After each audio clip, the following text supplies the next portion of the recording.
প্রিয় দর্শক, তারেক রহমানের স্পষ্ট বার্তা দিলেন আজকে।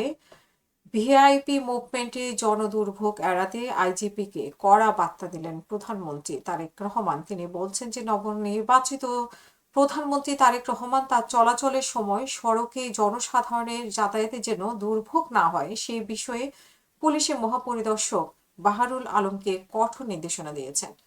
আইজিপি নিজেই গণমাধ্যমকে জানিয়েছেন যে প্রধানমন্ত্রী তারেক রহমান তার চলাচলের কারণে যেন সাধারণ জনগণের যাতায়াতে কোনো ধরনের ভোগান্তি না হয় সে বিষয়ে কঠোর নির্দেশনা দিয়েছেন। ট্রাফিক ব্যবস্থা যেন স্বাভাবিক থাকে সে বিষয়ে তিনি আমাকে স্পষ্ট বার্তা দিয়েছেন বলে জানিয়েছেন আইজিপি। এবং তিনি বলছেন যে আইজিপি বলেন যে তার মুভমেন্টের সময় মুভমেন্টের কারণে কিছু সড়ক আগে থেকেই বন্ধ করা হয়েছিল, চলাচল বন্ধ ছিল, পরে সেটি যেন না হয় সেভাবেই নির্দেশনা দিয়েছেন প্রধানমন্ত্রী তারেক রহমান।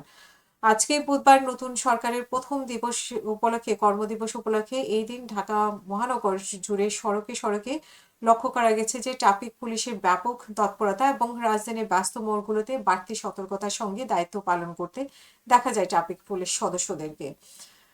প্রিয় দর্শক, কিন্তু এই ঘটনাগুলো সাধারণত তারেক রহমান আসার পর থেকে তারেক রহমান জ্যাম তৈরি করেছে। তারেক রহমান যেখানে চলাফেরা করে সেখানে অনেক সিকিউরিটি, এগুলো নিয়ে অনেক কথাবার্তা ইতিমধ্যেই চলছে। তো প্রধানমন্ত্রী হওয়ার পরে ওনার সিকিউরিটি আরো বেড়েছে, কিন্তু ওনার জনদুর্যোগ উনি চান না যে উনি চলাফেরার সময় রাস্তা বন্ধ করে অনেকক্ষণ রাস্তা বন্ধ থাকবে, সেটা উনি চান না, সেটা উনি স্পষ্ট করে বলেছেন।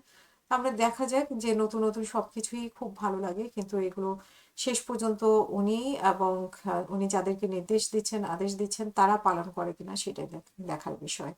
সময়ের অপেক্ষা আসলে যে এগুলো আদেশ পালন করা হয় কিনা, বা জনদুর্যোগ যে জনভোগান্তি তৈরি করা হয় ভিআইপি মুভমেন্টের নামে সেটা যদি দূর করা হয় তাহলে অবশ্যই ভালো একটা উদ্যোগ।